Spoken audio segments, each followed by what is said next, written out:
السلام علیکم۔ مکہ مکرمہ پولیس نے مصری باشندے کو فرضی حج خدمات فراہم کرنے کے الزام میں سوشل میڈیا پر اشتہاری مہم چلانے پر گرفتار کر لیا ہے۔ عاجل نیوز کے مطابق سوشل میڈیا پر مذکورہ غیر ملکی کی جانب سے اندرون مملکت سے حج کرنے کے خواہش مندوں کو راغب کرنے کے لیے خود کو حج خدمات فراہم کرنے والے ادارے کا اہلکار ظاہر کرتے ہوئے حج پرمٹ اور دیگر سروس فراہم کرنے کی یقین دہانی کرائی جا رہی تھی۔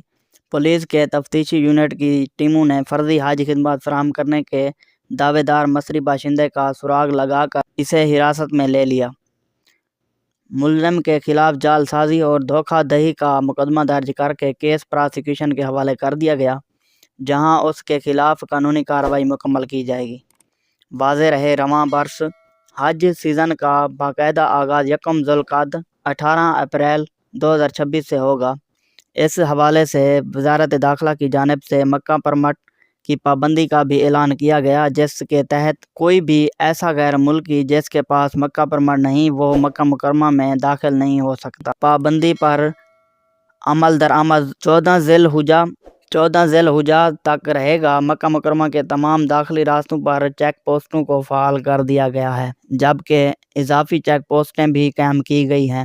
حج ضوابط اور مکہ پرمٹ کے حوالے سے وزارت داخلہ کی جانب سے جاری تفصیلی بیان میں مزید کہا گیا تھا کہ مکہ پرمٹ کی خلاف ورزی پر 20,000 ریال تک جرمانہ مقرر کیا گیا ہے۔ وزارت کی جانب سے جاری ضوابط میں مزید کہا گیا تھا کہ ایسے افراد پر 1 لاکھ ریال تک جرمانہ ہوگا جو کسی غیر ملکی کے لیے کسی بھی نوعیت کا وزٹ ویزا جاری کرائے اور مملکت آنے کے بعد اسے حج کرانے کی کوشش کرے یا ممنوعہ مدت 1 ذی القعدہ میں 14 ذی الحجہ تک میں مکہ مکرمہ لے جائے یا وہاں رہائشی سہولت وغیرہ فراہم کرے۔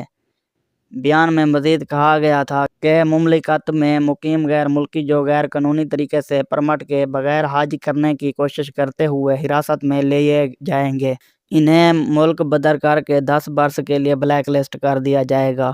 وزارت داخلہ نے سعودی شہریوں اور مقیم غیر ملکیوں سے اپیل کی ہے کہ حج ضوابط پر سختی سے عمل کریں اور کسی بھی نوعیت کی خلاف ورزی میں ملوث نہ ہوں۔